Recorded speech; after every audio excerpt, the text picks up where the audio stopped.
Salam sejahtera untuk kita semua. Berkat Allah yang Maha Kuasa senantiasa melimpah di dalam hidup kita.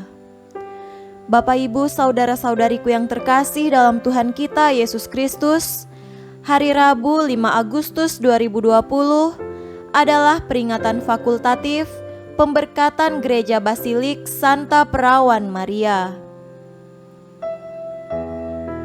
Perayaan ini berawal sewaktu Paus Liberius abad keempat merombak sebuah rumah di Bukit Esquilina dan menjadikannya sebagai sebuah gereja.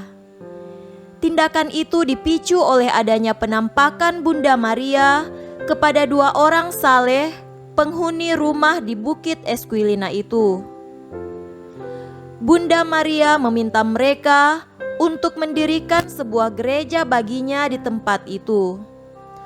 Pada abad kelima, Paus Sixtus ketiga memperbesar gereja tersebut menjadi sebuah basilika dan menamainya sebagai Basilika Santa Maria Maggiore. Ia pun menetapkan tanggal 5 Agustus sebagai perayaan pemberkatan basilika tersebut. Demikianlah gereja sedemikian menghormati Maria sebagai pribadi yang memancarkan keutamaan iman yang tak pernah habis digali dan dihayati. Melalui perantaraannya, gereja memohonkan rahmat dari waktu ke waktu. Masuknya penghormatan kepada Maria ke dalam liturgi gereja pada akhirnya menandaskan satu hal, yakni bahwa bersama Maria umat beriman turut juga diundang untuk masuk lebih dalam ke misteri iman yang dirayakan oleh gereja di setiap perayaan liturginya. Marilah berdoa. Dalam nama Bapa dan Putra dan Roh Kudus. Amin.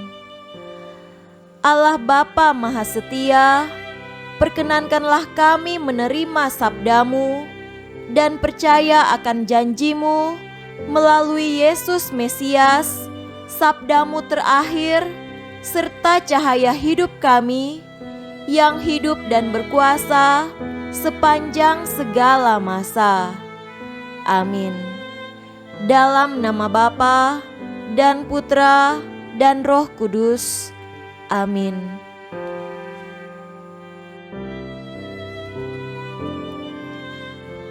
Marilah kita mendengarkan dan merenungkan bacaan-bacaan kitab suci. Bacaan pertama dari kitab Yeremia pasal 31 ayat 1 sampai 7. Pada waktu itu, demikianlah firman Tuhan, Aku akan menjadi Allah segala kaum keluarga Israel dan mereka akan menjadi umatku. Beginilah firman Tuhan. Ia mendapat kasih karunia di padang gurun, yaitu bangsa yang terluput dari pedang itu. Israel berjalan mencari istirahat bagi dirinya. Dari jauh, Tuhan menampakkan diri kepadanya. Aku mengasihi engkau dengan kasih yang kekal, sebab itu aku melanjutkan kasih setiaku kepadamu. Aku akan membangun engkau kembali, sehingga engkau dibangun, hai anak darah Israel. Engkau akan menghiasi dirimu kembali dengan rebana dan akan tampil dalam tari-tarian orang yang bersukaria. Engkau akan membuat kebun anggur kembali di gunung-gunung Samaria. Ya, orang-orang yang membuatnya akan memetik hasilnya pula. Sungguh akan datang harinya bahwa para penjaga akan berseru di gunung Efraim. Ayo, marilah kita naik ke Sion, kepada Tuhan Allah kita. Sebab beginilah firman Tuhan, bersorak-sorailah bagi Yakub dengan sukacita, bersukarialah tentang pemimpin bangsa-bangsa. Kabarkanlah, pujilah dan katakanlah, Tuhan telah menyelamatkan umat-Nya, yakni sisa-sisa Israel. Demikianlah sabda Tuhan. Syukur kepada Allah.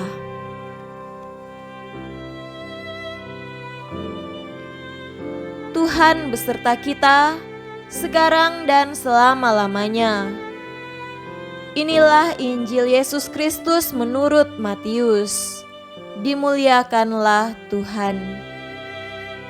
Injil Matius pasal 15 ayat 21 sampai 28. Lalu Yesus pergi dari situ dan menyingkir ke daerah Tirus dan Sidon. Maka datanglah seorang perempuan Kanaan dari daerah itu dan berseru, "Kasihanilah aku ya Tuhan, anak Daud, karena anakku perempuan kerasukan setan dan sangat menderita." Tetapi Yesus sama sekali tidak menjawabnya. Lalu murid-muridnya datang dan meminta kepadanya, "Suruhlah ia pergi, ia mengikuti kita," dengan berteriak-teriak. Jawab Yesus, "Aku diutus hanya kepada domba-domba yang hilang dari umat Israel." Tetapi perempuan itu mendekat dan menyembah Dia sambil berkata, "Tuhan, tolonglah aku." Tetapi Yesus menjawab, "Tidak patut mengambil roti yang disediakan bagi anak-anak dan melemparkannya kepada anjing." Kata perempuan itu, "Benar Tuhan, namun anjing itu makan remah-remah yang jatuh dari meja tuannya." Maka Yesus menjawab dan berkata kepadanya, "Hai ibu, besar imanmu, maka jadilah kepadamu seperti yang kau kehendaki." Dan seketika itu juga anaknya sembuh. Demikianlah Injil Tuhan. Terpujilah Kristus.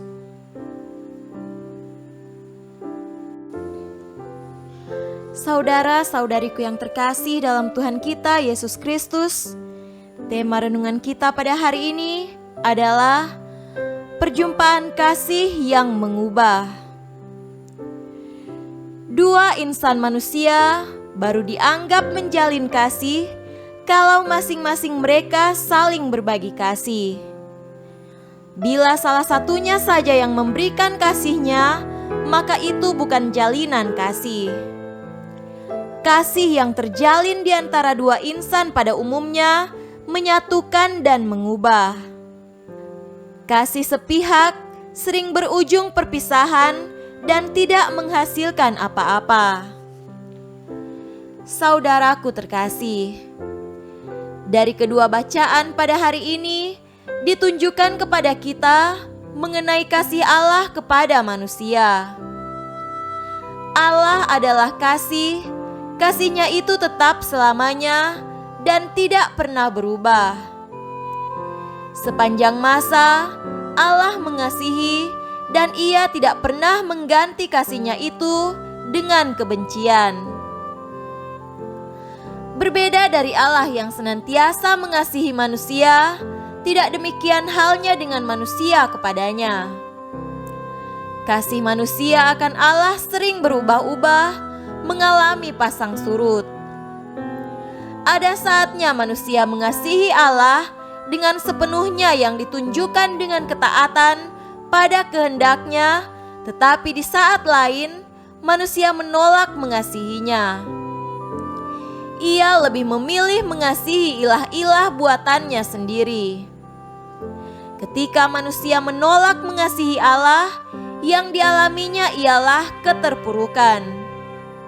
Sebaliknya, ketika manusia kembali mengasihi Allah, maka ia mengalami pembaharuan hidup. Pengalaman bangsa Israel mengajarkan hal itu. Di padang gurun Sinai, umat Israel sering memberontak terhadap Allah dan akibatnya adalah keadaan mereka terpuruk. Di antaranya ialah mereka digigit ular tedung sehingga banyak dari mereka mati. Demikian juga seringnya mereka jatuh dalam penyembahan berhala, menyebabkan mereka jatuh ke tangan bangsa asing, lalu dibuang ke Babilonia. Saudara-saudariku terkasih, tatkala mereka bertobat dan kembali mengasihi Allah, maka Allah mengangkat mereka dan mengembalikan mereka kepada kejayaan yang semula mereka miliki.